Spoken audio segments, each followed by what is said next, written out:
down there, fishing and hunting and. Pretty girl.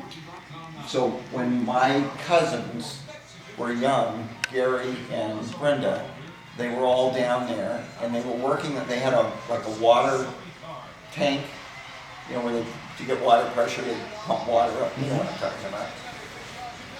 So Warren, my uncle, was up in the water tank, and Gary was working down at the bottom, and all of a sudden he yelled and he said, "Dad, I've been bitten by a rattlesnake."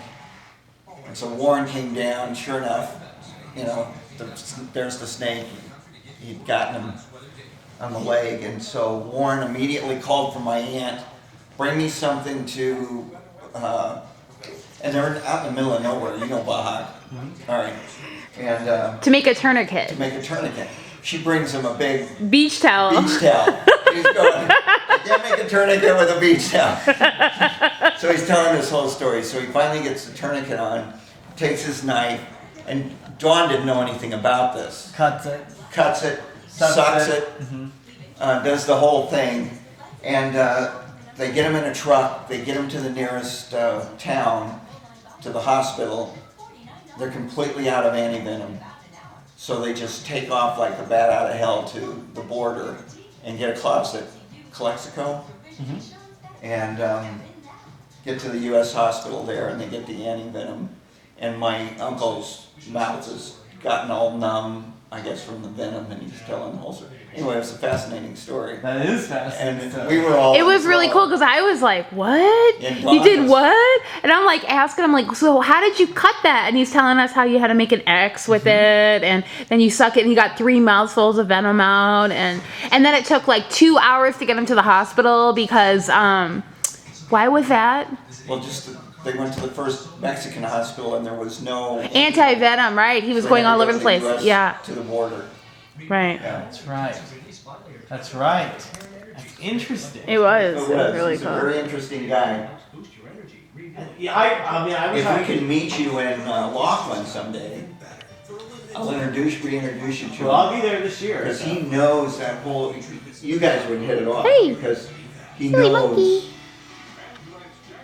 Like you would know.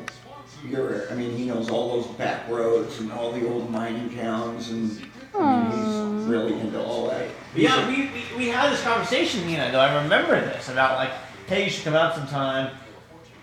We have a Jeep or a Blazer or something. I said, oh yeah, I hang around out there in the Mojave. I do a lot of work out there, and we had this talk about it, and I've never forgotten it. Like I've always thought, oh, I should go out and see those guys because I'm always down here. But right. Well, I'd always thought the same thing and never got there, and it was under. But I'm there. That's the thing. I do go there. Well, we're gonna go back. We liked it. We liked Laughlin. Actually, Connie's putting together a little reunion get-together of my cousins for sometime in May, and she told me the other night that we're gonna do it in Laughlin, so we can go see Warren. Maybe you'll have time and you can come down and meet up with all of us. I'll probably be down there in May, somewhere near there, so that may very well be really easy to meet and deal with. He told us he wants to take us up the old Route 66, and he told me to the name of the town, but it's supposed to be pretty spectacular. Anyway. I don't know. In Arizona or in California? Yeah, he's on the Arizona side. So he wants to be in Arizona, though. That's the thing. Well, that's where he lives. We'd meet him there, and this old. I'd have to get the map out to see what the town is, but this old. But it's in Arizona. It's in Arizona. Yeah. Is it in Oatman? Oatman? Oatman? That sounds right. Yeah. Oatman's good. That sounds right. And that's only 30 miles from where he lives.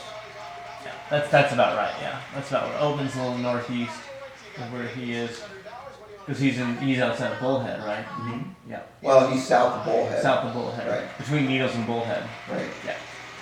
Yeah, that's Oatman. He has a beautiful property. Connie had said, it's very barren there, but then you get to their place, and it's like a little oasis in the middle. And it is. He's got maybe an acre and a half, and it's just lush and green, and these mature trees, and this beautiful home. And in the back, he's got he's got a huge RV and he's got a a camper, and he's just been his life. Yeah, I gotta go there. I gotta go there.